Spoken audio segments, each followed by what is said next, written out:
Co-Chair, dear colleagues, Mr. Secretary General of the United Nations, ladies and gentlemen, I salute the leadership of France and Saudi Arabia, as well as the commitment of everyone present here to the Palestinian cause.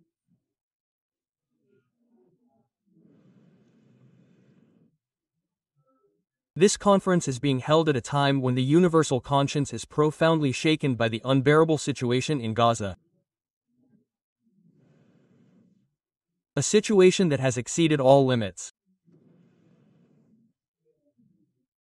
We are witnessing an indescribable tragedy that amounts to ethnic cleansing.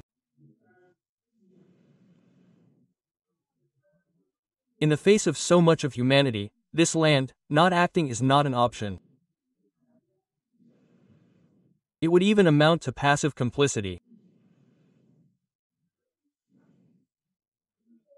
We are here to reiterate the meaning of the founding principles of the United Nations: the sovereignty of peoples, equal rights, peace through justice, respect for international law and the protection of civilian populations, even in times of war.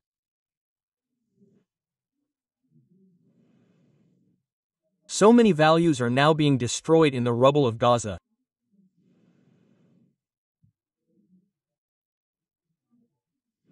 Senegal reaffirms its ongoing commitment to a two-state solution, with Palestinians and Israelis living side by side within secure and internationally recognized borders.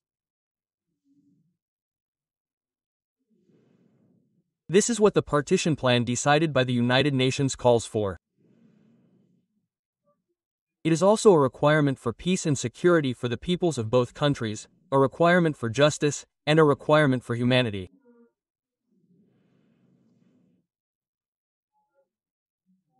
This is why Senegal supports the final declaration of our meeting prepared by the Ministerial Conference last June and July, at which my country co-chaired the Roundtable on Respect for International Law. To make a difference, we must send a clear message together.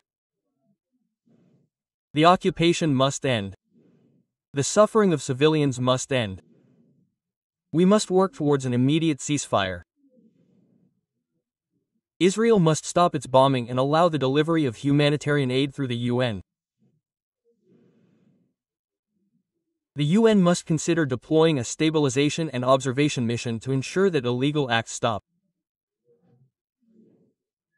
In short, the promise of two states must finally be kept. In this regard, I welcome the recent overwhelming vote at the UN General Assembly on the resolution for a peaceful two-state solution. Senegal also welcomes the historic decision of the countries that have decided today to recognize the Palestinian state. As chairman of the Committee on the Exercise of the Inalienable Rights of the Palestinian People, Senegal will continue to support any initiative aimed at promoting the return to lasting peace in the land of Palestine. I appeal to the universal conscience. This is not about choosing one side over another, but about defending life, making the voice of reason and law heard, and preserving what makes up our common humanity, the capacity for empathy, justice, and solidarity. It is time to take concrete steps towards the creation of a viable Palestinian state. Thank you. No.